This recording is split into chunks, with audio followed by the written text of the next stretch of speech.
Le drame a été évité de justesse dans cette maison.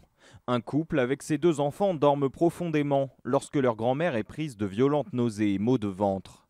Elle appelle les pompiers, l'opérateur décèle immédiatement les symptômes d'une intoxication au monoxyde de carbone. La famille évacue la maison en attendant les secours. Un voisin raconte la scène. Les pompiers ont sonné pour savoir, justement pour savoir si on était réveillés.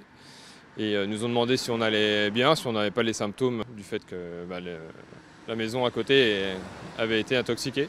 Les intoxications au monoxyde de carbone surviennent lorsque le froid revient et que les moyens de chauffage sont utilisés de manière intensive. Ça peut être un chauffage, un élément de cuisine, tout ce qui fonctionne au gaz, essence, autre que l'électricité. Et donc c'est pour ça qu'il est très important de faire régulièrement contrôler ces appareils, une fois par an minimum. Le danger provient de la nature même du gaz, inodore, incolore et non irritant. Il est donc très difficile à déceler, mais des moyens de s'en protéger existent. En ouvrant régulièrement ces fenêtres, en faisant contrôler ces appareils et aussi en achetant un détecteur de monoxyde de carbone qui coûte environ 20-30 € selon les modèles. Chaque année en France, une centaine de personnes décèdent à la suite d'une intoxication au monoxyde de carbone.